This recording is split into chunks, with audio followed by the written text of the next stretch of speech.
I was going. I was like, I want to be a wrestler and I want to travel and do this, blah, blah. Yeah. And then that home situation kind of got like, the rug was pulled and I didn't really have anything to like all my stuff could fit in my car. And so I didn't have anything. I didn't have anybody. And I was like, what am I doing? Like, what have I done?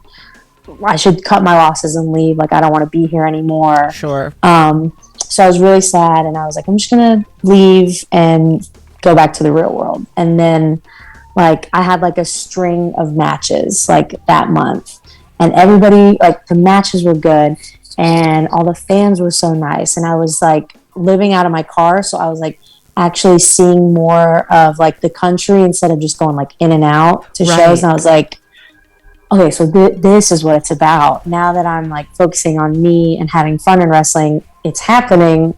So maybe I shouldn't leave. How long were you living out of your car then? 3 months. So you were essentially, well, you were homeless. You had a car, that counts, but that's not a home. So, oh man.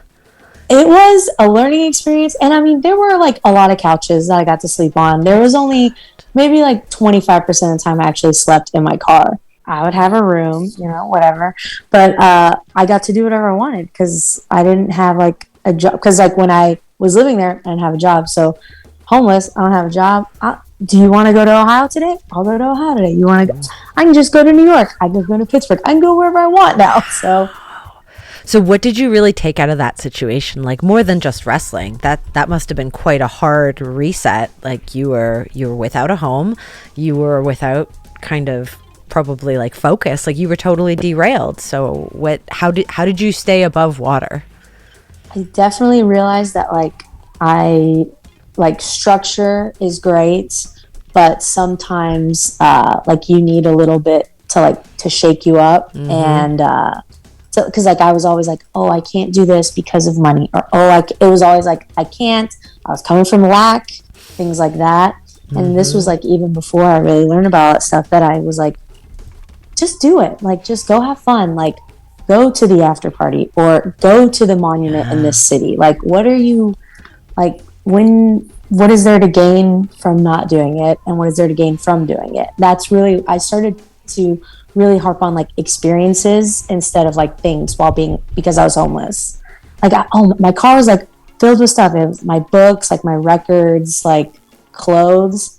Yeah. But there's no room to put it in. There's no way to enjoy them. So I was just enjoying like, you know, going out to a nice restaurant or going to see a cool thing in a city or things like that. And I've never really done that. I was always like, save your money, stay inside. That lack mindset, like you touched on. Yes. So I really enjoyed that. And now that I'm not homeless, I still try to do that and like go see and do stuff. Good. Abundance is such a mindset. It has nothing to do with things. Like it's nice to have nice things. And if nice things motivate you to continue that journey to more abundance, then that's great. But really, if it's all in here, and that's the greatest lesson I've learned with spirituality, is like, you're not going to find happiness in a relationship. You're not going to find happiness in a job. You're not going to find happiness in a certain amount of money. All those things are really nice.